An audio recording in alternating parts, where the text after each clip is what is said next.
नमस्कार, स्वागत है आपका हमारे इस YouTube चैनल पर। मैं मुनमुन श्रीवास्तव आपका हार्दिक अभिनंदन करता हूं। जिस तेज़ी से दिल्ली में कड़ाके की सर्दी पड़ रही है, आपके सवालों की बौछार भी पासिंग क्राइटेरिया को लेके हो रही है। इसके पहले 2 एपिसोड हम इस पे कर चुके हैं, लेकिन आपके सवालों का सिलसिला जारी है। तो हम भी पहुंचे हैं आज ड्यू के रामजस कॉलेज में और हमारे साथ मौजूद हैं एक बार फिर ड्यू के पूर्व कंट्रोलर ऑफ एग्जामिनेशन और रामजस कॉलेज के प्रिंसिपल प्रोफेसर अजय अरोड़ा, और उनसे लेंगे आपके सवाल। स्वागत है प्रोफेसर अरोड़ा हमारे चैनल पर। नमस्कार, धन्यवाद मैम। मुझे सर, पासिंग क्राइटेरिया को लेकर बहुत सवाल है। अब शुरुआत करते हैं कि सर, एक बच्चा लिखता है कि sir, if I didn't give practicals in AEC subject will be able to qualify by just passing in theory. देखिए, सामान्य रूप से मैं बहुत पर्टिकुलर क्वेश्चंस के आंसर नहीं देता, अब क्योंकि इन्होंने पूरी डिटेल नहीं करी है।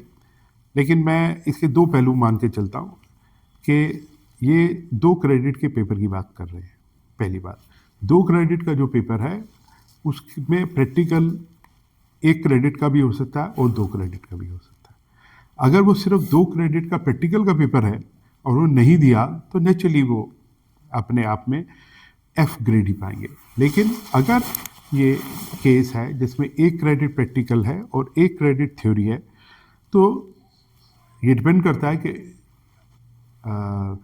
कंबाइंड जो नेट ग्रेड है वो नॉन F बन सकता है, यानी कि वो सिर्फ थ्योरी के बेसिस पे भी इसको पास कर सकते हैं। लेकिन अगर ये प्योर प्रैक्टिकल का है तो नेचुरली उस केस में इनका नेट ग्रेड F ही होगा। क्योंकि सर, एक सवाल जो है, जो मैक्सिमम बच्चों ने पूछा है कि सर, अगर थ्योरी में F है और बाकी 3 कॉलम में अच्छे मार्क्स हैं, तो क्या हम उस सब्जेक्ट में पास हैं? देखिए, अगर मेरे थ्योरी में कॉलम में कुछ भी लिखा है तो मेरे पास जो बाकी 3 कॉलम आएंगे उसमें मैक्सिमम 2 ही कॉलम भरे हो सकते हैं, तीनों नहीं भरे होंगे। अर्थात अगर मैं मार्कशीट का संरचना की बात आपसे करूं तो एक कहलाता है थ्योरी, एक कहलाता है ट्यूटोरियल और एक कहलाता है प्रैक्टिकल। जहां पे ट्यूटोरियल है वहां प्रैक्टिकल नहीं होगा, जहां प्रैक्टिकल है वहां ट्यूटोरियल नहीं होगा। और कभी कभी ये दोनों नहीं भी हो सकते, जैसे कि आपका एईसी 2 क्रेडिट का पेपर अगर प्योर थ्योरी का है। और इन सबको मिला के एक नेट ग्रेड होता है जिसको आप चौथा कॉलम कहते हैं। तो अर्थात किसी भी स्थिति में मैक्सिमम इन 4 में से 3 कॉलम ही भरे होंगे, लेकिन 2 कॉलम भी हो सकते हैं, 3 कॉलम भी हो सकते हैं, लेकिन 2 कॉलम कम से कम होंगे, चारों के चारों नहीं भरे होंगे। तो ये अपने आप में क्वेश्चन कंप्लीट नहीं है। लेकिन अगर मैं इसको सामान्य रूप में ये मान के चलूँ कि एक थ्योरी वाला मेरा जो ग्रेड है वो F है और मैं मान के चल रहा हूँ कि इसमें ट्यूटोरियल है, तो अगर ट्यूटोरियल है तो 1 क्रेडिट है।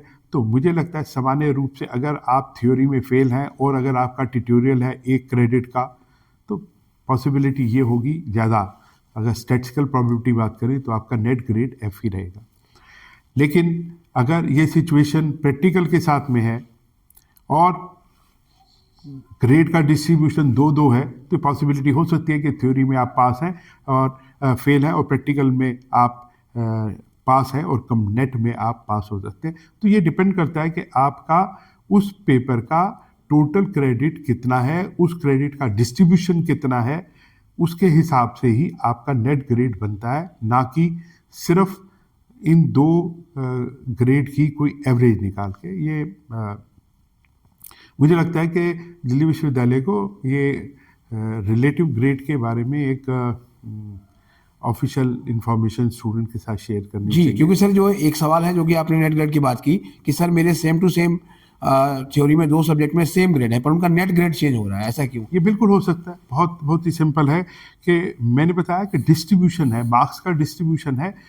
एक पेपर में एवरेज बराबर हो सकती है लेकिन डिस्ट्रीब्यूशन अलग अलग हो सकता है, इसलिए नेट ग्रेड अलग हो सकता है। क्योंकि सिर्फ एवरेज से ग्रेड डिफाइन नहीं होता, उसकी जो रेंज डिफाइन होती है वो, और मिनिमा जिसे कहते हैं मिनिमम मार्क्स पे ग्रेड डिफाइन होता है, वो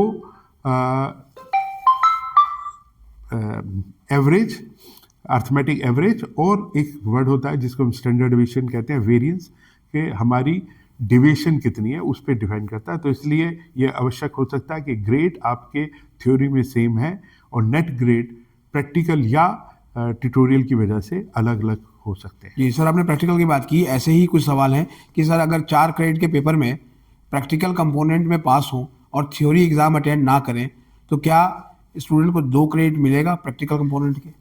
मुझे लगता है कि ये बच्चा ये कह रहा है कि मेरे जो 4 क्रेडिट का पेपर है इसमें 2 क्रेडिट थ्योरी हैं और 2 क्रेडिट प्रैक्टिकल के हैं, और मैं थ्योरी में एब्सेंट हूँ और प्रैक्टिकल में मेरा ग्रेड बहुत अच्छा है।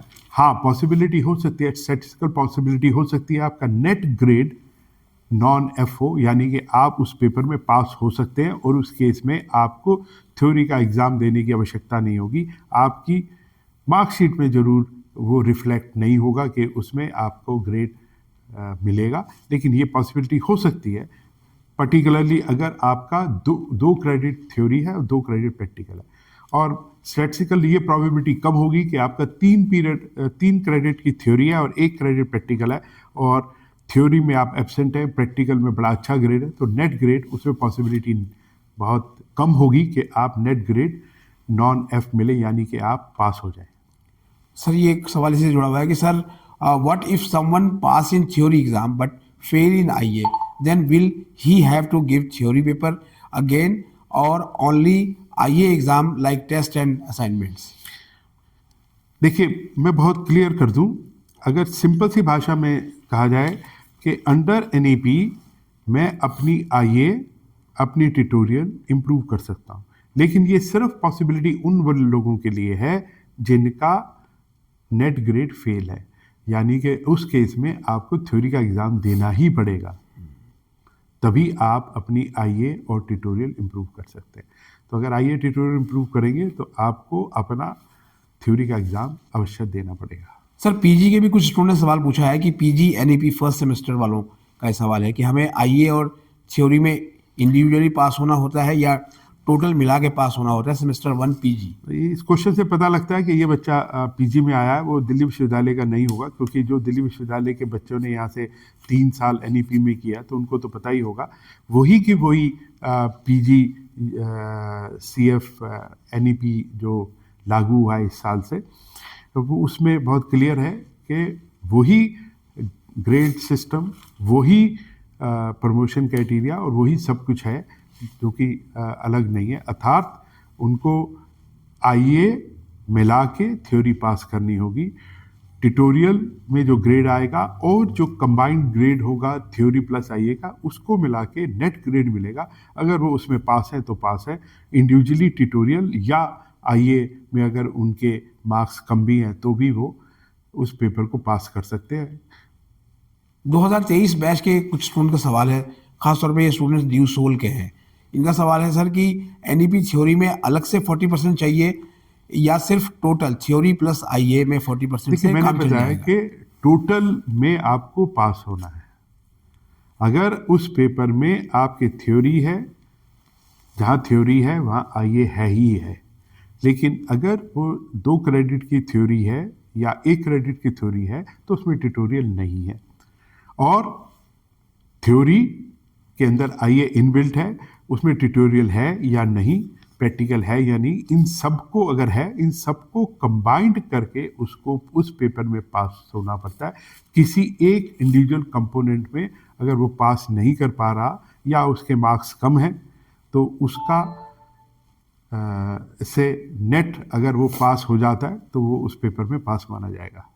सर आज का एक लास्ट सवाल ये सैक और वैक कोर्सेज से जुड़ा हुआ है। स्टूडेंट लिखता है कि सर सैक वैक एंड एईसी में दोबारा इंटरनल्स दे सकते हैं क्या? देखिए, बहुत क्लियर है, एनईबी के अंदर आप अगर अपनी परफॉर्मेंस से सेटिस्फाइड नहीं है और आप किसी वजह से सैक वैक जीई डीएससी डीई किसी भी पेपर में फेल हो रहे हैं तो आप अपनी आईए ट्यूटोरियल प्रैक्टिकल इम्प्रूव कर सकते हैं।